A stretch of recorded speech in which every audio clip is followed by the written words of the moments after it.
And then Ronaldo! Three in the box waiting for the cross and it was Bale! Oh, what a ball! En seulement 3 saisons, le Real Madrid a remporté 3 Ligues des Champions consécutives et 9 trophées au total, avec un entraîneur qui n'avait jamais entraîné une équipe première avant. Mais comment une telle chose a-t-elle été possible ? Pour comprendre comment cette équipe a pu détruire toute l'Europe, il faut savoir qu'il a fallu plus de 20 ans pour le Real Madrid afin d'en arriver à une telle réussite. Alors, pour mieux comprendre, revenons un peu en arrière. Au début des années 2000, lorsque le Real Madrid cherchait à devenir l'équipe la plus grande d'Europe, quelques années après son arrivée à la tête du club, Florentino Pérez a créé une équipe qui allait révolutionner le football. Les Galacticos. L'idée était de recruter les meilleurs joueurs du monde et de les faire jouer pour le Real Madrid.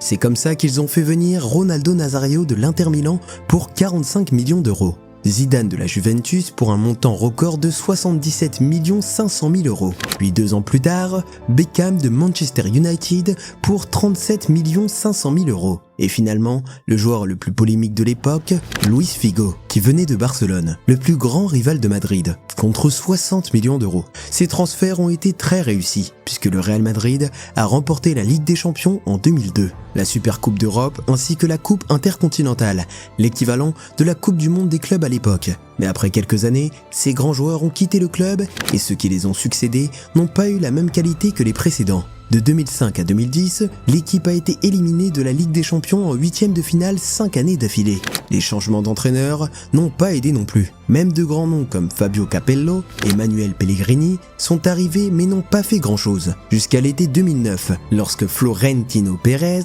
décide de former à nouveau une autre équipe de Galacticos. Et cette fois, il est allé encore plus loin. En 2009, le Real Madrid a réalisé le mercato le plus fou de l'histoire du club, les Galacticos 2.0. Cristiano Ronaldo a été acheté pour 94 millions d'euros en provenance de Manchester United. Le Ballon d'Or 2007, Kaka a rejoint l'équipe également, venant de l'AC Milan contre 65 millions d'euros. Karim Benzema depuis Lyon, Xabi Alonso en provenance de Liverpool pour environ 30 millions d'euros. Raúl Albiol, Alvaro Arbeloa, etc. Bref, l'équipe était bien chargée avec certains des plus grands joueurs du monde.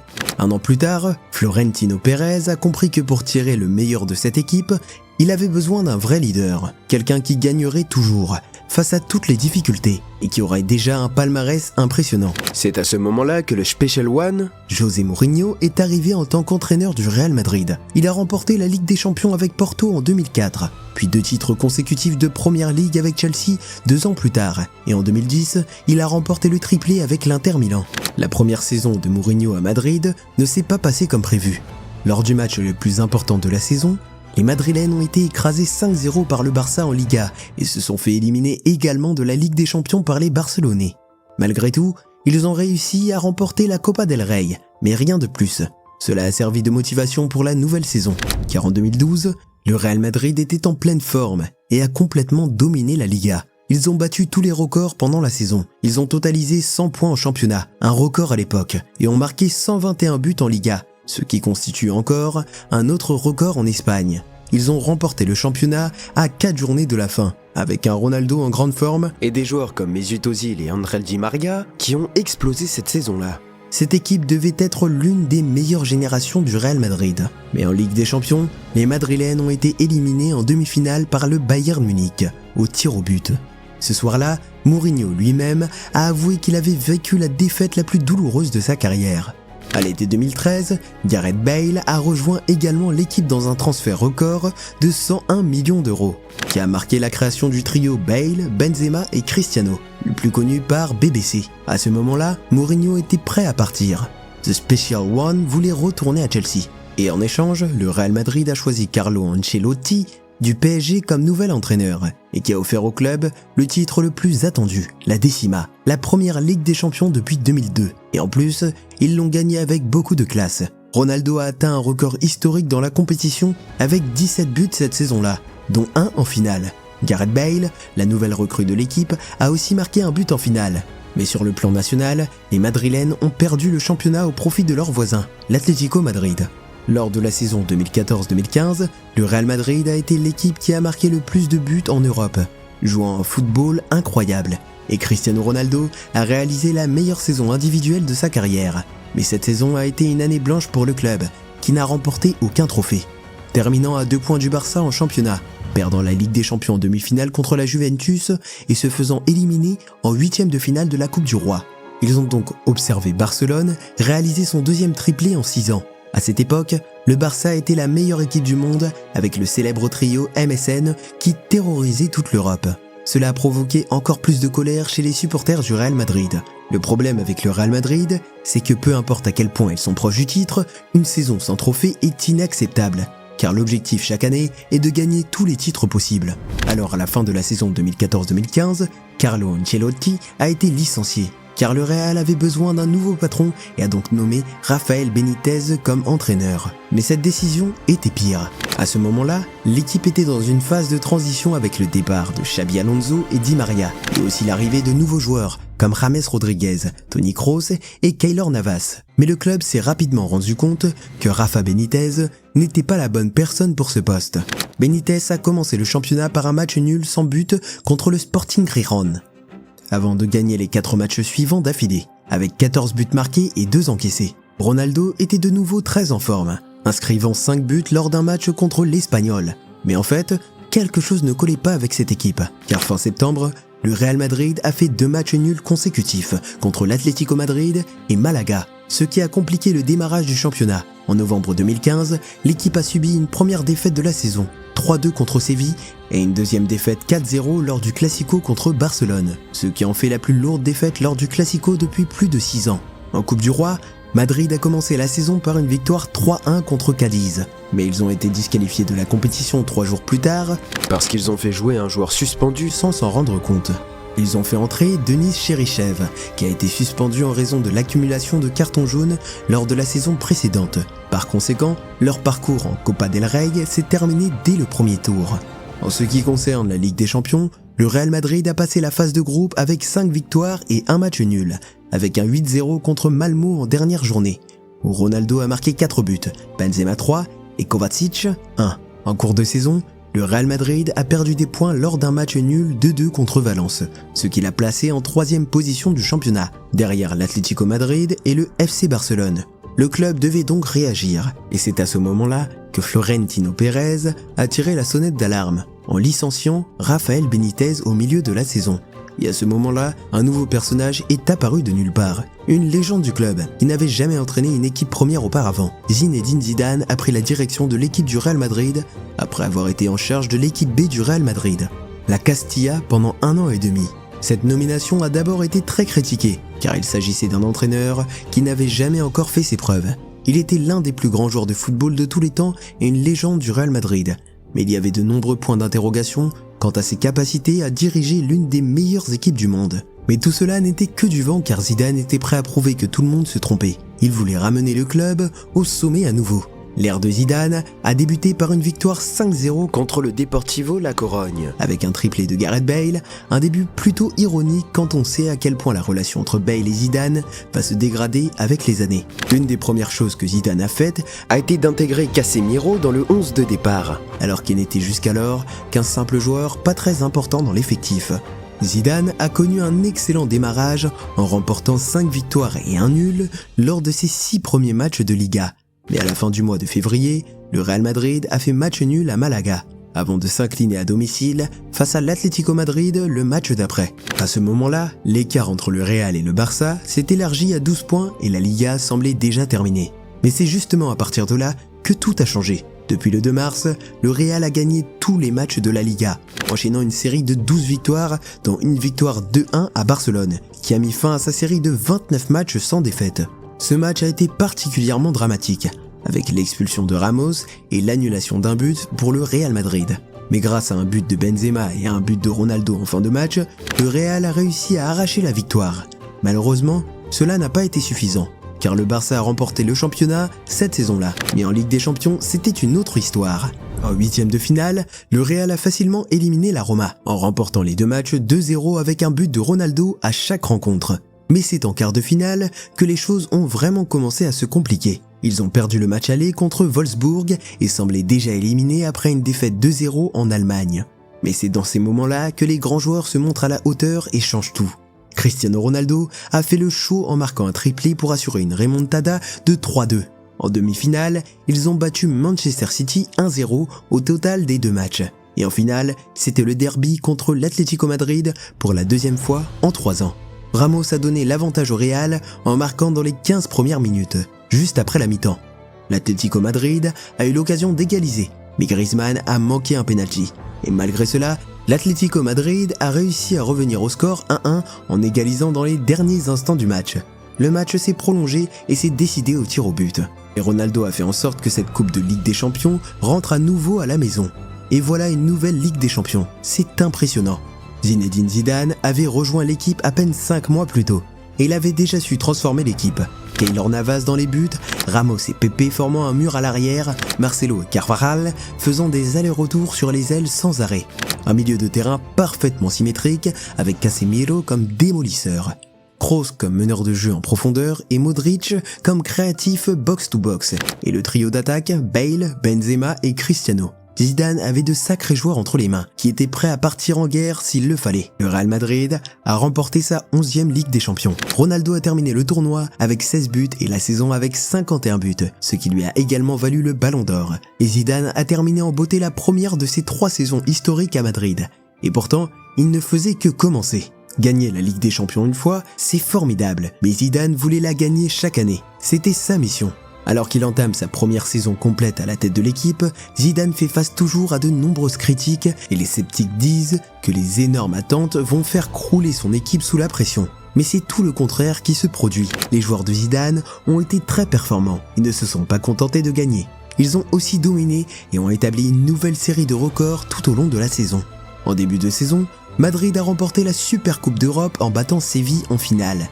Les regards se sont alors tournés vers la Liga et Zidane a fait taire à nouveau toutes les critiques. En 2016, quelqu'un a dit qu'il n'était simplement chanceux. Il ne pouvait le faire dans le championnat espagnol. Mais à la fin de la saison, aucun gardien ne pouvait empêcher les joueurs du Real de marquer. Ils ont marqué à chaque match de la Liga. Marco Asensio est rentré après avoir été prêté et Alvaro Morata a rejoint l'équipe pour lui apporter plus de force en attaque. Cette saison-là, Zidane a commencé à perdre confiance en Bale à cause de ses blessures et de son attitude en général. Il y a donc eu plus de changements en attaque. Le Real Madrid a commencé la saison par une victoire en Supercoupe contre Séville et a continué sur sa lancée en Liga en remportant les 4 premiers matchs et en gagnant son premier match de groupe de la Ligue des Champions contre le Borussia Dortmund. Mais ce beau départ sera remis en question avec 4 matchs nuls consécutifs, dont 3 en championnat et 1 en Ligue des Champions.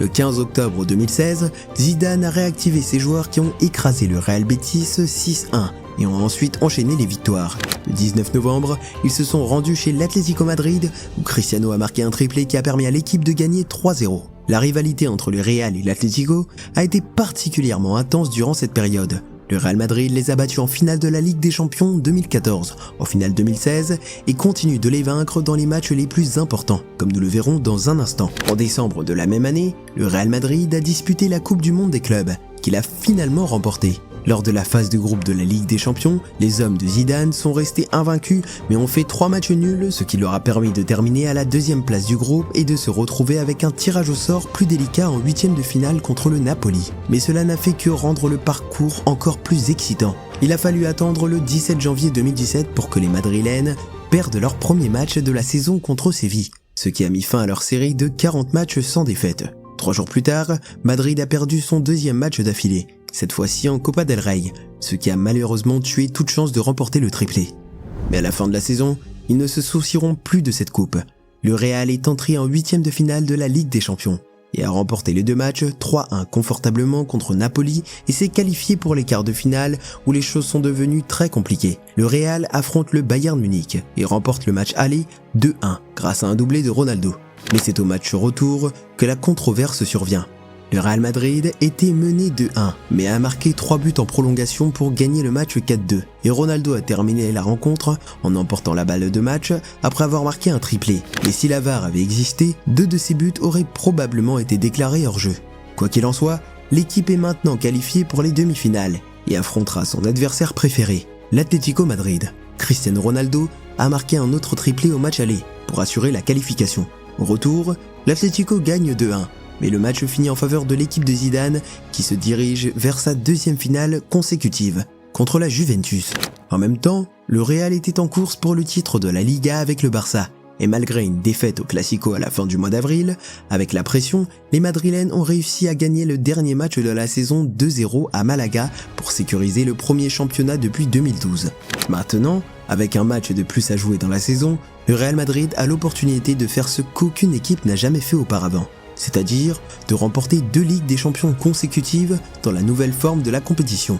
Lors de la finale de la Ligue des Champions, la Juventus n'a pas été assez solide pour résister à l'impitoyable équipe du Real Madrid. Casemiro, Ronaldo et Asensio ont tous marqué pour offrir à leur équipe une victoire 4-1 et terminer ainsi la deuxième des 3 saisons historiques du Real Madrid. Cristiano Ronaldo a été à nouveau la star de cette saison, marquant 10 buts en Ligue des Champions avec des triplés lors des matchs à élimination directe contre l'Atlético Madrid et le Bayern Munich, et un doublé lors de la finale contre la Juventus. Ronaldo a été nommé Ballon d'Or et Zidane a été désigné meilleur entraîneur du monde, ce qui a permis au Real Madrid de conserver son statut de meilleure équipe d'Europe. Une fois encore, le Real Madrid est entré dans l'histoire, mais le doublé n'était pas assez pour cette équipe, qui n'était pas prête à abandonner sa couronne. Une Ligue des Champions, c'est génial. 2 Ligues des Champions d'affilée, c'est incroyable. Mais 3 Ligues des Champions d'affilée, c'est impossible, pas vrai? Bon, on va voir ça. En 2017-2018, le cœur de l'équipe de Madrid est toujours le même, à l'exception de Pepe qui a quitté le club après 10 ans passés dans l'équipe. Morata et James Rodriguez ont également quitté l'équipe. Le club a signé Théo Hernandez. Comme à chaque fois, la saison a commencé avec beaucoup de bruit de la part des gens qui disaient qu'ils ne pourraient pas recommencer. Mais l'équipe de Zidane avait quelque chose de différent en tête. Ils ont commencé la saison en remportant la Supercoupe d'Europe une nouvelle fois et la Supercoupe d'Espagne. Mais en Liga, ils n'ont remporté que 2 des 5 premiers matchs, alors que Barcelone avait gagné tous les 5. Malheureusement pour le Real, ces résultats ont rythmé l'ensemble de la saison, car le club a manqué de régularité tout au long de l'année et a eu du mal à rattraper le Barça. Mais en Europe, les Madrilènes sont les rois. Ils ont débuté la saison par une victoire 3-0 contre l'Apoel, mais une autre équipe de leur groupe a réussi à prendre la tête du classement. À la grande surprise de tout le monde, Tottenham, lors du premier match au Santiago Bernabéu, ils ont fait un match nul 1-1. Lors du second match à Wembley, Tottenham a battu le Real Madrid 3-1, ce qui leur a permis de prendre la tête du groupe et de se qualifier pour les 8e de finale en tant que premier de leur groupe. Tandis que le Real Madrid a terminé 2e pour la 2e année d'affilée. Malgré cela, Cristiano Ronaldo a établi un nouveau record de Ligue des Champions, en étant le seul joueur à avoir marqué dans tous les matchs de la phase de groupe. Au cours de la saison, le Real Madrid a remporté la Coupe du Monde des clubs pour la 2e fois consécutive. Mais en Liga, il a occupé la 4e place, à 13 points du Barça, ce qui a commencé à créer des doutes autour de l'équipe. Ils n'ont jamais réussi à rattraper Barcelone, ni même à s'en rapprocher. Le Real Madrid a terminé à la 3e place, à 17 points du champion. Ils ont également été éliminés de la Copa del Rey en quart de finale contre Leganés. Le Real Madrid a débuté la phase à élimination directe par une victoire 3-1 contre le PSG, avec un doublé de Ronaldo et un but de Marcelo. Ils ont ensuite gagné le match retour 2-1 au Parc des Princes, avec un autre but de Ronaldo et un autre de Casemiro, ce qui leur a permis de se qualifier pour les quarts de finale. Ce match en quart de finale contre la Juventus était le même que celui de la finale de l'année dernière, et une fois de plus, le Real Madrid a gagné.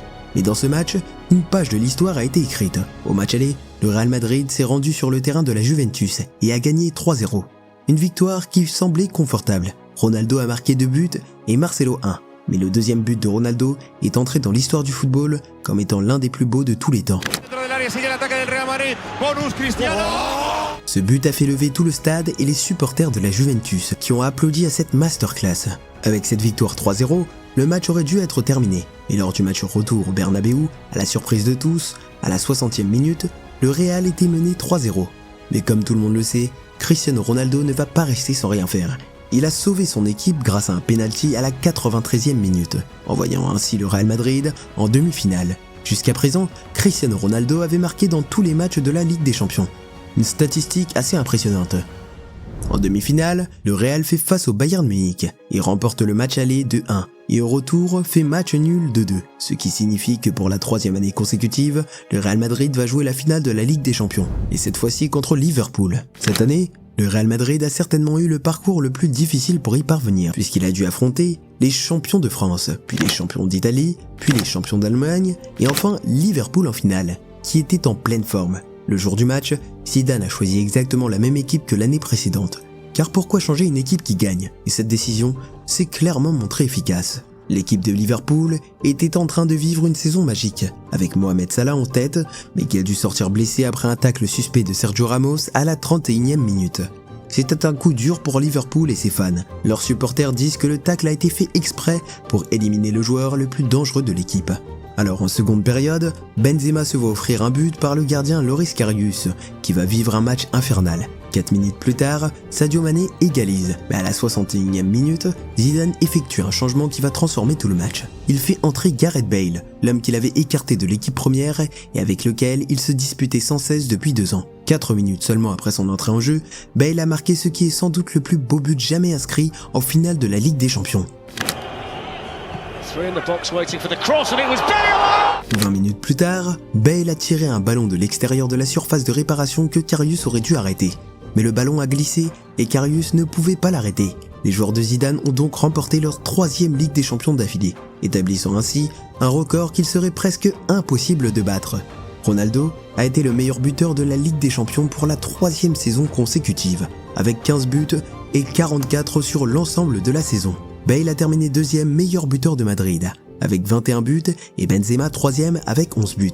Toni Kroos, Luka Modric et Casemiro ont été exceptionnels et ont fait la différence lors de tous les matchs de la Ligue des Champions. Modric a remporté le Ballon d'Or grâce à cette saison et à sa performance en Coupe du Monde 2018, tandis que Zidane a été nommé meilleur entraîneur de l'année pour la 2e fois d'affilée. Après 2018, les choses se sont un peu dégradées. Ronaldo a choqué le monde entier en rejoignant la Juventus, devenant ainsi le transfert le plus cher de l'histoire du Real Madrid. Quelques semaines après la finale, Zinedine Zidane annonçait également qu'il quitterait son poste d'entraîneur du Real Madrid après la période la plus réussie de l'ère moderne du club.